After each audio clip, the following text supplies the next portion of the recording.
الحمد للہ رب العالمین والصلاة والسلام علی سید الانبیاء والمرسلین وعلی آلہ واصحابہ وعلی کل من تبعہم بإحسان الی یوم الدین، اما بعد۔ بسم اللہ الرحمن الرحیم۔ عادت عبادت کیسے بنتی ہے،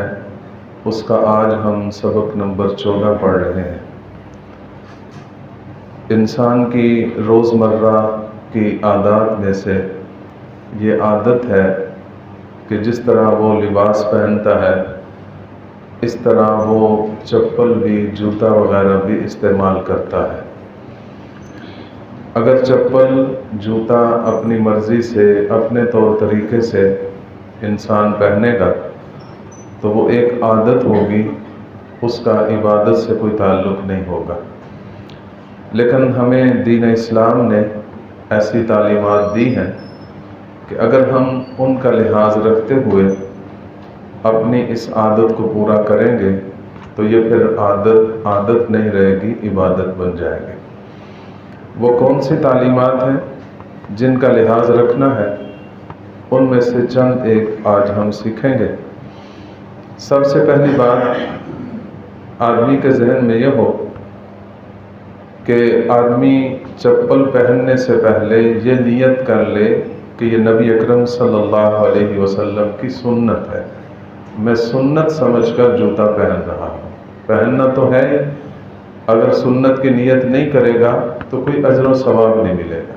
لیکن اگر سنت کی نیت کر لے گا تو یہ عمل بھی اس کے لیے باعث اجر و ثواب بنے گا۔ اس کی دلیل یہ ہے کہ ابن عمر رضی اللہ تعالی عنہ کا ارشاد ہے، شمائل ترمذی کی روایت ہے، فرمایا کہ میں نے رسول اللہ صلی اللہ علیہ وسلم کو دیکھا کہ آپ نے ایسے جوتے پہنے ہوئے ہیں کہ وہ ایسے چمڑے سے بنے ہوئے تھے جس چمڑے کے اوپر کسی قسم کے بال نہیں تھے،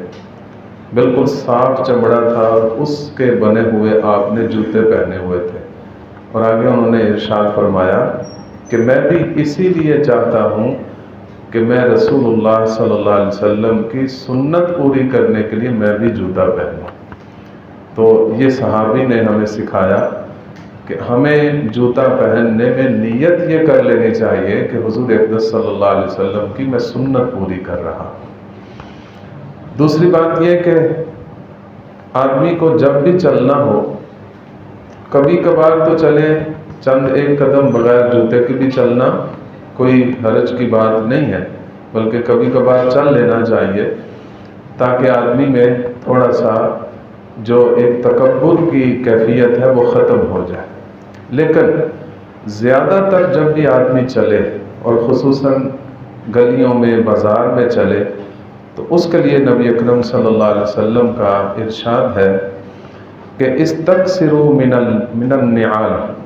کہ تم کثرت سے جوتا پہن لیا کرو،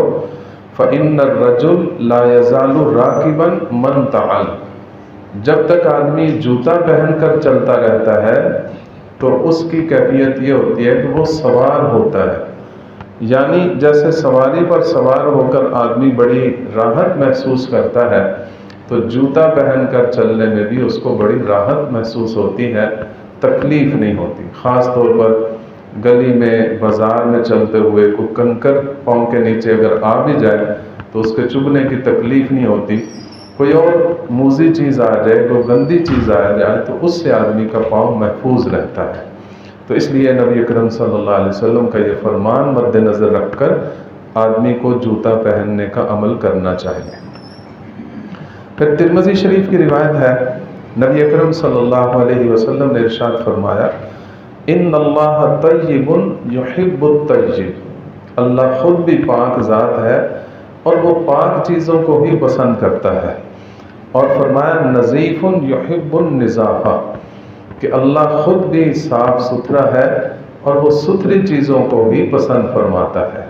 تو اس نبی اکرم صلی اللہ علیہ وسلم کے فرمان کے پیش نظر ہمیں جہاں کپڑے صاف رکھنے ہیں، اپنا بستر صاف رکھنا ہے، پاک رکھنا ہے، اسی طرح ہمیں اپنا جوتا بھی صاف اور پاک رکھنا ہوگا۔ کیونکہ مسلمان کی ہر چیز پاک اور صاف اللہ تعالیٰ پسند فرماتے ہیں، تو جوتوں کو صاف بھی رکھنا اور پاک بھی رکھنا۔ اسی طرح نبی اکرم صلی اللہ علیہ وسلم کا ارشاد ہے کہ ان اللہ جمیل یحب الجمال، مسلم شریف کی روایت ہے، اللہ خود بھی بڑے خوبصورت ہیں اور وہ خوبصورتی کو ہی پسند فرماتے ہیں۔ تو آدمی کی خوبصورتی یہ ہے کہ وہ جوتے یکساں طریقے سے پہنے، یہ نہیں کہ ایک جوتا کسی اور ڈیزائن کا ہو، کسی اور سائز کا ہو، اور دوسرا جوتا کسی اور ڈیزائن اور کسی اور سائز کا ہو، اس سے آدمی کا جمال مکمل نہیں ہوتا۔ تو ایسا جوتا پہننا جس سے آدمی خوبصورت لگے، تو وہ اس کے لیے ضروری ہے کہ یکساں جوتے ہوں، وہ یکساں جوتے پہنا کرے۔ اسی طرح یہ بات بھی مد نظر رکھنے کی ضرورت ہے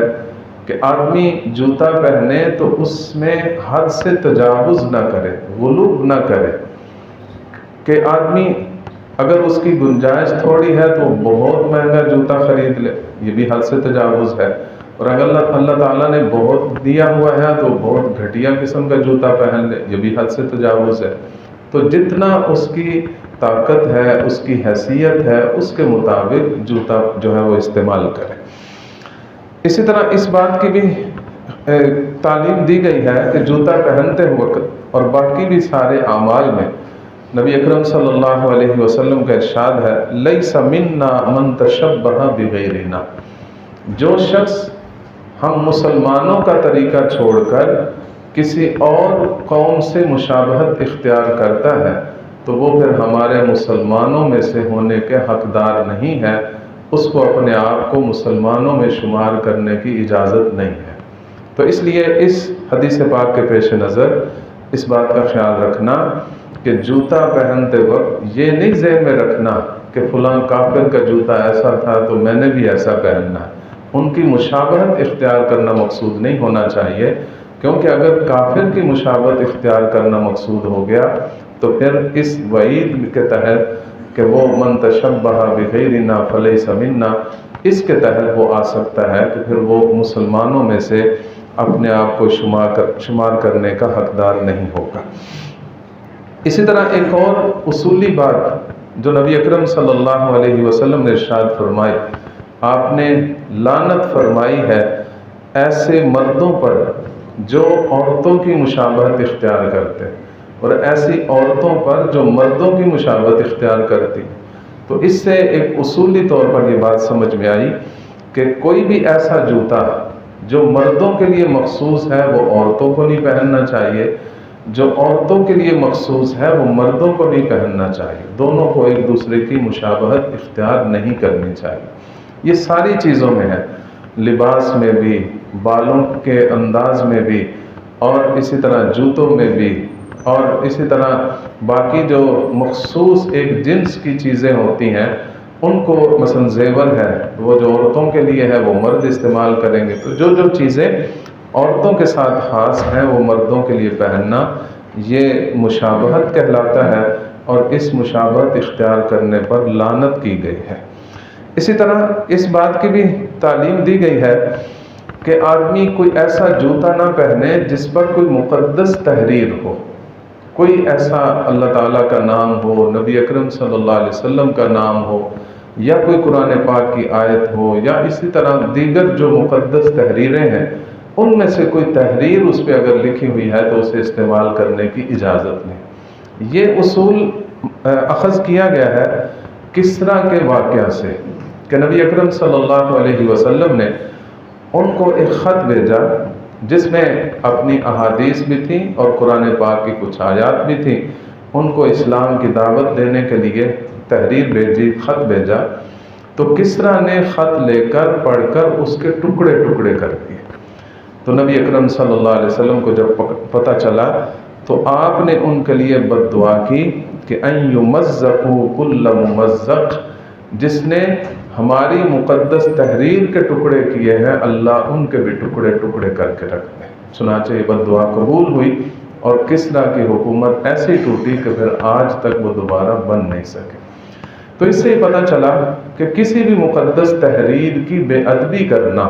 یہ نبی اکرم صلی اللہ علیہ وسلم کو اتنا ناپسند تھا کہ اس پر بددعا فرمائی ہے۔ تو کہیں بھی کوئی بھی تحریر ہو، مقدس نام ہو، تو اس کی بے ادبی کرنا اور اس کا ایک طریقہ جوتے پر کوئی تحریر لکھ کر اسے پہننا،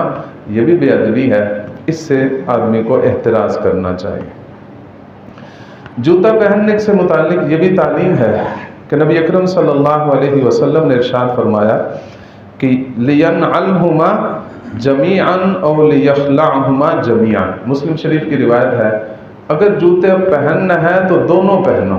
اتارنے ہیں تو دونوں اتارو۔ ایسا نہیں کہ ایک پاؤں میں جوتا ہو اور ایک میں جوتا نہ ہو اور آدمی چل رہا۔